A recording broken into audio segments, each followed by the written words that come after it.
Hello students, তোমাদের সকলকে স্বাগত। আজকে তোমাদের ক্লাস 8-এ রায় ও মার্টিন প্রশ্নবিচিত্রার পরিবেশ ও বিজ্ঞানের মডেল সেট 4 করে দেখাবো। তো চলো শুরু করা যাক। প্রথমে দেখে নিই ফিজিক্যাল সায়েন্স। একের থেকে কী আছে, সঠিক উত্তরটি নির্বাচন করো। প্রশ্ন দেখে নিই এবারে। লঘু অ্যাসিডের থেকে হাইড্রোজেন গ্যাস মুক্ত করতে পারে না যে ধাতুটি, সেটি হলো অপশান এ কপার। পরের প্রশ্নে কী আছে, ঝাঁঝালো গন্ধযুক্ত গ্যাসটি হলো অপশান সি অ্যামোনিয়া। পরের প্রশ্নে কী আছে, জলের চাপ ক্রিয়া করে অপশান ডি সব দিকেই।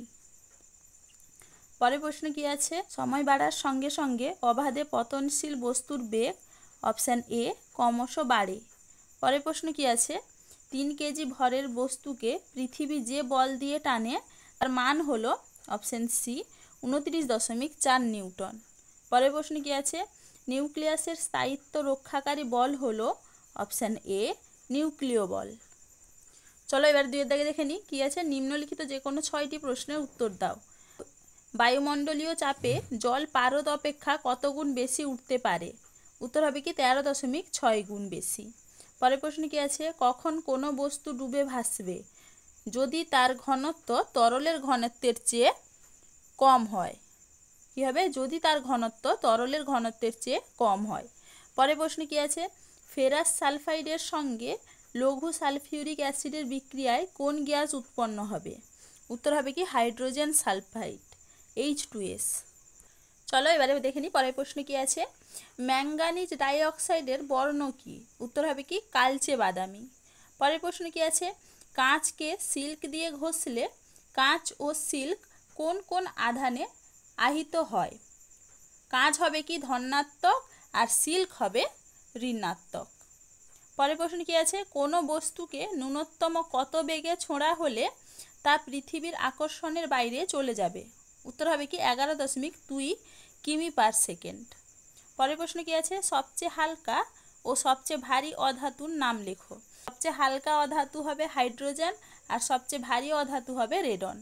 পরের প্রশ্ন কী আছে, O2- ও Cl- আয়ন দুটির সর্ববহিস্থ কক্ষে ইলেকট্রন সংখ্যা হলো 8। বুঝতে পারলে তোমরা? চলো এবারে পরের প্রশ্ন দেখে নিই। 10 কেজি ভরের একটি ব্লককে টেবিলের উপর রাখা আছে। ব্লক ও টেবিলের সংযোগ স্থলের ক্ষেত্রফল 0.25 মিটার স্কোয়ার হলে চাপের মান কত? তাহলে দেখো স্টুডেন্টস, আমি এখানে উত্তরটা লিখে দিয়েছি, তোমরা একটু দেখে নাও। চলো এবারে পরের প্রশ্ন দেখে নিই। প্রদত্ত অক্সাইডগুলির প্রকৃতি লেখো। এখানে ZnO এবং Al2O3 এটা হবে কি উভধর্মী, আর CO2 MgO এই দুটো হবে কি আম্লিক। পরের প্রশ্ন কি আছে, একটি ছোট পেরেকের টুকরো জলে ডুবে যায় কিন্তু তার চেয়ে অনেক ভারী স্টিলের বাটি জলে ভাসে কেন? এটা তোমাদের রায়মার্টিন সহায়িকায় 28 নম্বর পেজে 9 নম্বর প্রশ্নের উত্তর দেখবে, সেখানে তোমরা পেয়ে যাবে, সেখান থেকে দেখে নিবে। পরের প্রশ্ন কি আছে, তড়িৎ আহিত দুটি বস্তুর মধ্যে ক্রিয়াশীল তড়িৎ বল সংক্রান্ত কুলম্বের সূত্রটি লেখো। এটা তোমাদের রায়মার্টিন সহায়িকায় 57 নম্বর পেজে 7 নম্বর প্রশ্নের উত্তর দেখবে, সেখান থেকে তোমরা পেয়ে যাবে, সেখান থেকে দেখে নিবে। পরের প্রশ্ন কি আছে, লোহিত তপ্ত আয়রনের উপর দিয়ে স্টিম চালনা করলে কি ঘটে সমীকরণ সহ লেখো। দেখো প্রশ্নের উত্তরটি আমি এখানে লিখে দিয়েছি, ফেরিক অক্সাইড উৎপন্ন হবে এবং হাইড্রোজেন গ্যাস বেরিয়ে যাবে। সংকেতটা দেখো এখানে লেখা আছে, তোমরা একটু দেখে নাও। চলো এবারে লাইফ সায়েন্স দেখে নিই। একের থেকে কী আছে, সঠিক উত্তরটি নির্বাচন করো।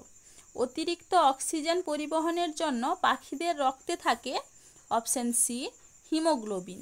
পরের প্রশ্ন কী আছে, পর্দাবিহীন কোষীয় অঙ্গাণুটির নাম হলো অপশান সি রাইবোজোম। পরের প্রশ্ন কী আছে, পরিবেশের উদ্দীপনায় সাড়া দেওয়া ও পরিবর্তিত পরিবেশের সঙ্গে মানিয়ে নেওয়া হলো অপশান ডি স্নায়বিক সমন্বয়। চলো এবারে দিয়ে দেখি কী আছে, নিচের প্রশ্নগুলির যথাযথ উত্তর দাও। মাইটোকন্ড্রিয়ার বহিঃপর্দা ভাঁজ হয়ে ক্রিস্টি গঠন করে, এটা হবে কি মিথ্যা। পরের প্রশ্ন কী আছে, ক্রোমোজোম সংখ্যার সঙ্গে প্রজাতি কিভাবে সম্পর্কিত? এটা তোমাদের রায়মার্টিন সহায়িকায় 182 নম্বর পেজে আছে, সেখান থেকে তোমরা দেখে নিবে। পরের প্রশ্ন কি বলেছে, বিসাদৃশ্য শব্দটি বেছে লেখো। এটা হবে কি সেন্ট্রোজোম। পরের প্রশ্ন কি আছে, একটি জবা ফুল কেটে তার বিভিন্ন অংশ দেখার জন্য আমরা কোন ধরনের অণুবীক্ষণ যন্ত্র ব্যবহার করি? এটা হবে কি সরল আলোক অণুবীক্ষণ যন্ত্র।